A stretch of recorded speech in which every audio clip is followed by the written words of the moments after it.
जय भगवा ध्वज। जैसा कि हम सभी जानते हैं कि राष्ट्रीय स्वयंसेवक संघ प्रतिवर्ष 6 पर्वों को सौ उल्लास, सौ उत्साह मनाते आ रहे हैं।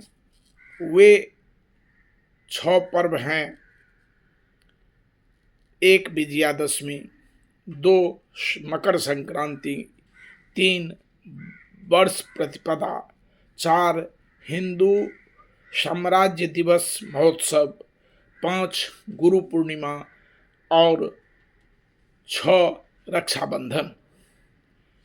रक्षाबंधन का महत्व सनातन धर्म में बहुत ही अधिक है और इसे सनातन धर्म के हिंदू 100% मनाते हैं। यह एक सामाजिक समरसता का हिंदुओं में प्रतीक बन गया है। रक्षा का बंधन का अर्थ ही होता है रक्षा के लिए बंधन। इसे राखी भी कहते हैं। रक्षा का अर्थ बचाव और बंधन का अर्थ जुड़ना होता है।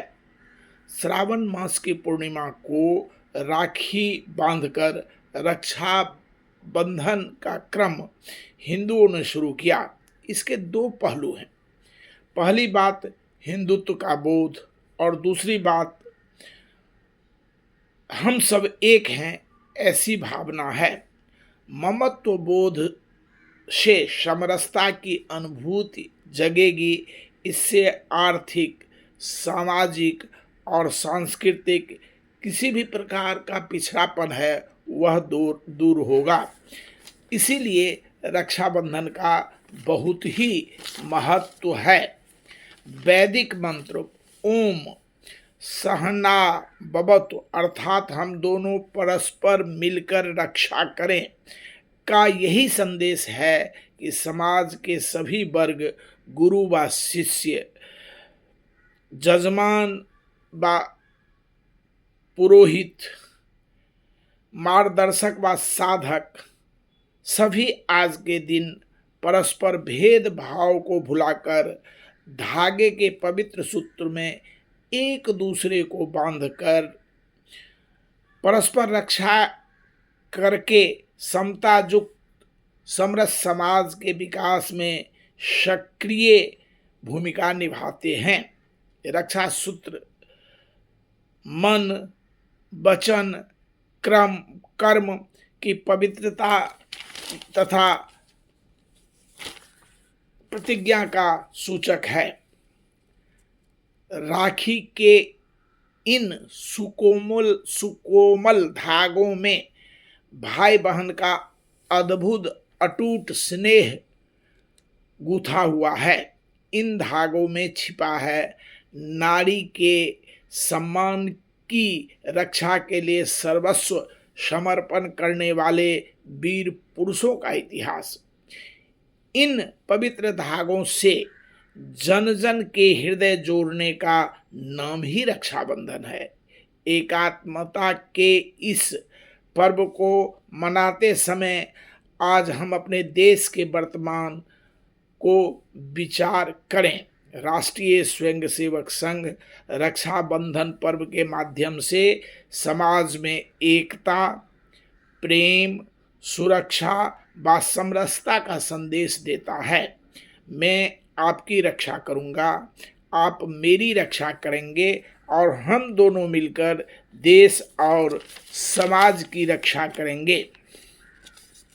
जैसा भाई अपनी बहन, बहन अपने भाई की रक्षा का संकल्प लेते हैं, वैसे ही राष्ट्रीय स्वयंसेवक संघ भारत माता की रक्षा का संकल्प लेता है। संगठन भारत माता को अपनी माता मानता है। इसी को ध्यान में रखते हुए इस कार्यक्रम का आयोजन किया जाता है। ऊंच नीच को समान मानते हुए हम एक दूसरे को राखी बांधते हैं। हम प्रेम से सबको जोड़ेंगे, मर्यादा को नहीं तोड़ेंगे, संकट कैसा भी विकट गना कर्तव्य नहीं छोड़ेंगे। इस पर्व का एक ही निष्कर्ष है कि भारत जैसे बहुआयामी फलक वाले देश में राखी के त्योहार ही सबको एकात्मा के सूत्र में पिरो देते हैं। संघ का अर्थ इससे बेहतर भला और हो ही क्या सकता है। संघ यानी जुड़ना। अत्यंत प्राचीन काल से ही धार्मिक, ऐतिहासिक और प्राकृतिक प्रसंगों के साथ साथ राष्ट्रीय अस्मिता से जुड़े प्रसंगों को लेकर अनेक पर्वों को मनाने की परिपाटी यहाँ उपस्थित हुई है। यही कारण है कि हिंदू समाज को नया उत्साह प्रदान करने वाला प्रतिदिन कोई न कोई पर्व विद्यमान रहता है। इसलिए भारत को पर्वों का देश कहा जाता है और दुनिया में तो ऐसा इकलौता देश है जो उत्सव से इतना प्रचुर है। राष्ट्रीय स्वयंसेवक संघ हिंदू समाज में व्याप्त कुरीतियों को नष्ट करके ऐसे समतामूलक, समरसता युक्त, शक्तिशाली संगत के लिए कटिबद्ध है जो अपने प्राचीन वैभवों को पुनः प्राप्त कर सके। अतः स्वाभाविक रूप में रक्षाबंधन को भी उसने अपने उत्सवों में सम्मिलित किया है। स्वयंसेवक अपने श्रद्धेय भगवा ध्वज को रक्षाबंधन सुमन अर्पित करते हैं और फिर पूरी दुनिया को एकाकार करने का संकल्प दोहराते जाते हैं। रक्षाबंधन का दायरा इतना अधिक विशाल और पवित्र है कि समाज के लिए हर्ष उल्लास से इसे मनाया जाता है।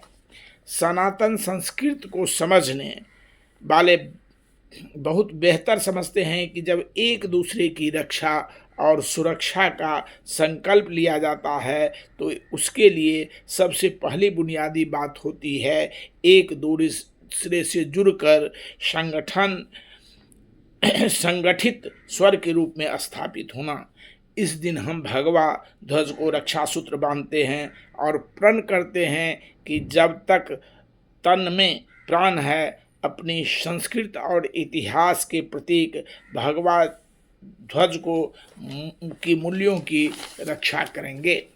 आज विश्व के अंदर भारत की जो भूमिका है, इस भूमिका के निर्वहन के लिए खड़े होने का समय है।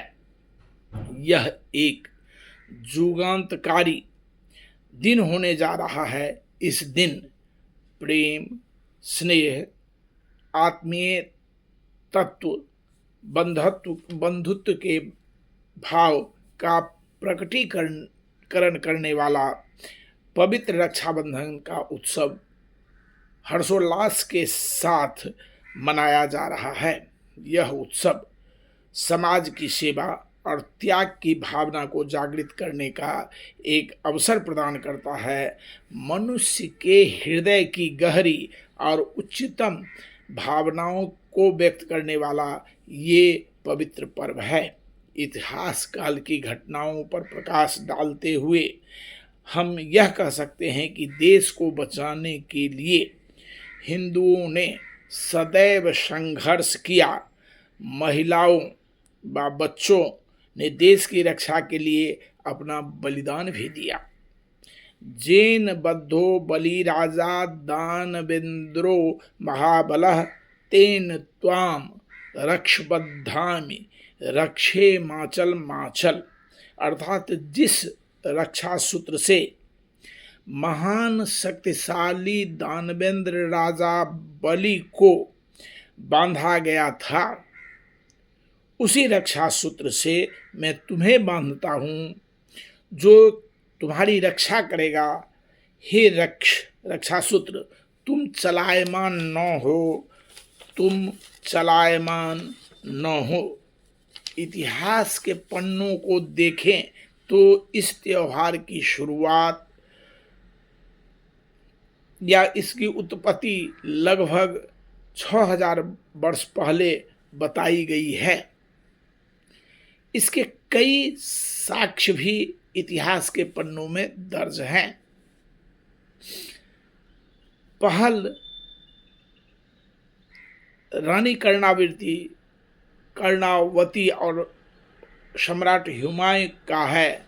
मध्यकालीन युग में राजपूतों एवं मुसलमानों के बीच संघर्ष चल रहा था।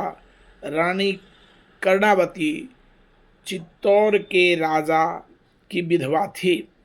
उस दौरान गुजरात के सुल्तान बहादुर शाह ने अपनी और अपनी प्रजा की सुरक्षा का कोई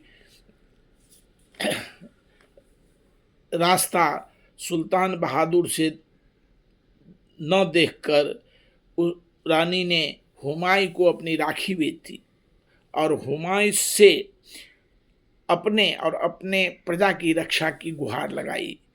हुमायूं ने कर्णावती के इस राखी का सम्मान रखते हुए उसके पीछे खड़े रहे, जिससे बहादुर शाह ने चित्तौड़ पर आक्रमण नहीं किया, क्योंकि रक्षा बंधन का उसे मान रखना था। दूसरा उदाहरण अलेक्जेंडर व पुरु के बीच का माना जाता है। कहा जाता है कि हमेशा बिजी रहने वाला अलेक्जेंडर भारतीय राजा पुरु की प्रखरता से काफ़ी विचलित हुआ और अलेक्जेंडर की पत्नी काफ़ी तनाव में आ गई, क्योंकि उसे मालूम था कि पुरु जो है दृढ़ संकल्पित राजा है और वह कुछ भी कर सकता है। तो अलेक्जेंडर को बचाने के लिए उसने रक्षाबंधन के त्यौहार के बारे में सुना था और उन्होंने भारतीय राजा पुरु को राखी भेजी और अपने पति की रक्षा की गुहार लगाई। राजा पुरु ने भी राखी का मान रखते हुए अलेक्जेंडर की पत्नी को बहन मान लिया और अलेक्जेंडर को उसने कोई भी क्षति नहीं पहुंचाई। भविष्य पुराण के अनुसार इसकी शुरुआत देव दानव युद्ध से हुई थी। उस युद्ध में देवता बार बार हार रहे थे। इंद्र घबराकर देव गुरु बृहस्पति के पास पहुंचे। उन्होंने उनकी पत्नी इंद्राणी को अभिमंत्रित कर धागा दिया और कहा कि इसे इंद्र के हाथ में बांध देना जब वह युद्ध में जाने लगे। और इंद्राणी ने इंद्र के कलाई में उसे बांध दिया और इसके चलते राक्षसों पर देवताओं की विजय हुई और उसी दिन से राखी मनाया जाने लगा, क्योंकि वह दिन श्रावणी पूर्णिमा था। इतिहास का एक अन्य उदाहरण है जो महाभारत के समय राखी के चलते द्रौपदी की चिरहरण होने से उसकी लाज बचाई भगवान श्री कृष्ण ने। कृष्ण भगवान ने दुष्ट राजा शिशुपाल को मारा था। युद्ध के दौरान कृष्ण के बाएं हाथ की अंगुली से खून बह रहा था। इसे देखकर द्रौपदी को बेहद दुख हुआ और द्रौपदी ने अपने साड़ी का टुकड़ा फाड़ करके कृष्ण की अंगुली पर बांधा, जिससे कृष्ण की अंगुली से खून बहना बंद हो गया। तभी से कृष्ण ने द्रौपदी को अपना बहन स्वीकार कर लिया। वर्षों बाद जब पांडव द्रौपदी को जुए में हार गए थे और भरी सभा में उनका चीरहरण हो रहा था, तो कृष्ण ने उस राखी का मान रखते हुए द्रौपदी के चीरहरण को रोका और उनकी लाज बचाई।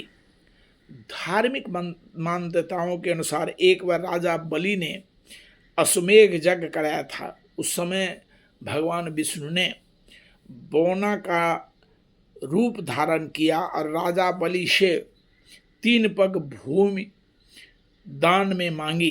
राजा बलि इसके लिए तैयार हो गए और जैसे उन्होंने हाँ कहा, 52 रूपधारी भगवान विष्णु ने धरती को, आकाश को अपने 2 पगों से नाप लिया।